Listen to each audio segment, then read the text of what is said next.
The founders of this country were outstanding. They set us on the right course, and they even warned us.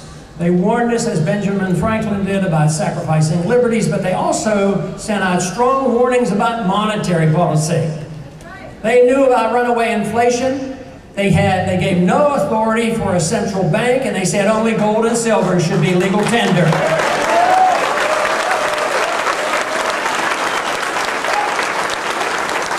So the very correct position, which will become necessary someday, will be for this country to get rid of the Federal Reserve System.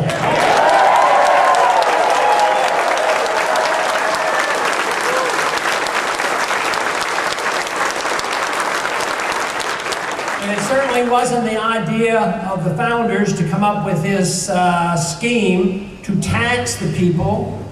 In order to finance a welfare warfare state, they had to undermine the tax system, which means your property rights. So in 1913, along with the Federal Reserve Act, what did they do? They changed the Constitution, illegally, unconstitutionally in the way they collect taxes. So when we get our freedoms back, in order to get our freedoms back, we have to get rid of the income tax and the 16th Amendment.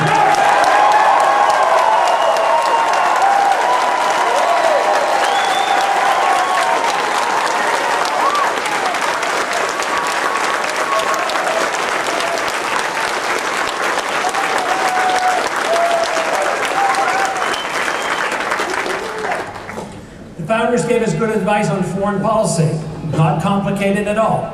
Said we should have a strong national defense. Matter of fact, they were even at a point where they believed that we did not have to have standing armies. Today it may be different, but one thing they strongly advised us against was getting involved in entangling alliances and interfering in the internal affairs of other nations.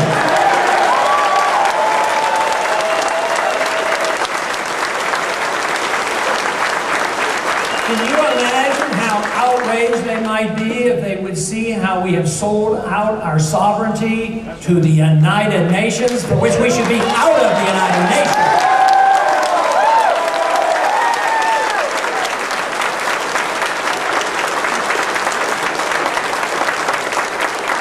Our campaign has been joined by literally tens of thousands of young people, which is very, very encouraging. It's encouraging because a lot of people have given up hope for this country, and they give up hope on the young people. And yet, it's the young people who are finding out about these ideas of liberties through the internet and actually introducing their parents to these ideas. So a lot of great things are happening with this new generation. So we should not be discouraged. We should be very encouraged. There was a time when communications were very difficult. They were controlled by 3 major networks. And did you ever recognize that the 3 majors may be biased in their reporting?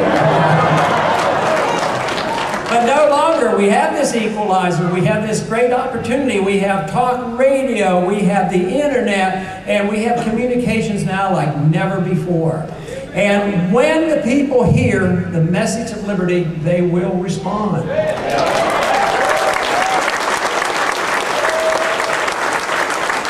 And the message is more appealing than ever before, mainly because we're facing a crisis and more people are very aware of it than those in Washington realize.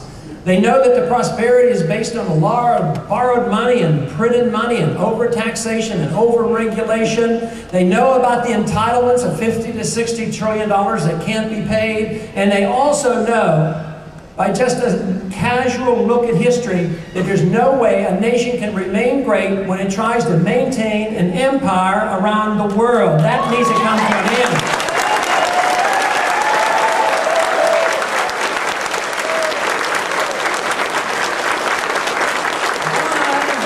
Why are we at a point in our history today that we have one serious responsibility, and that is to protect our borders? And what are we doing? We're taking our border guards and sending them to Iraq to train the border guards over there. I say, bring the border guards home and use them here at home.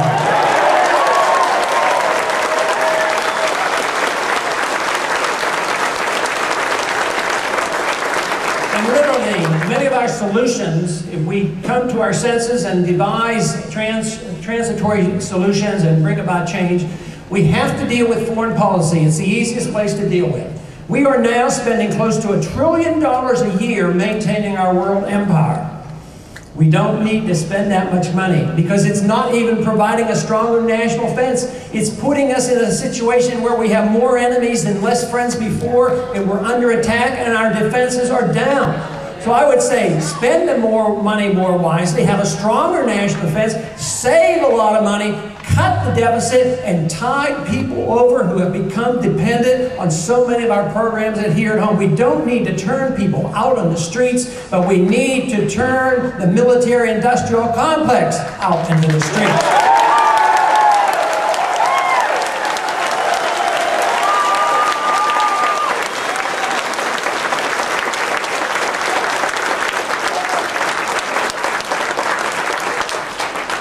Foreign policy of non-intervention makes a lot of sense because it follows the Constitution. Very simply, we would not be in this mess today that we have if we just followed the Constitution.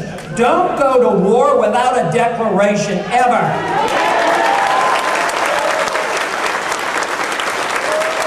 And certainly, don't go to war because the UN tells us to do so.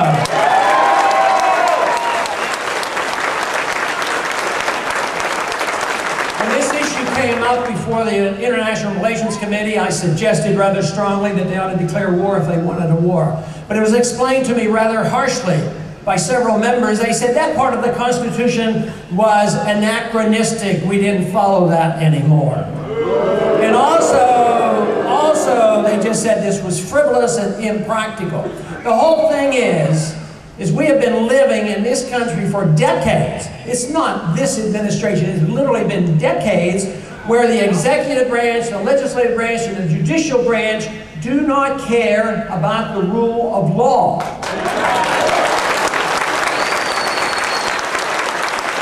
And everybody has their one little thing to make the exception. They say, well, we need to bend it a little bit here, a little bit here. But if you bend it in one place, you set the precedent for doing it every place. And that is why we have so little restriction on the government. If you read the Constitution carefully, it's really been designed for one purpose. That is, not to restrain the people, but to restrain the government.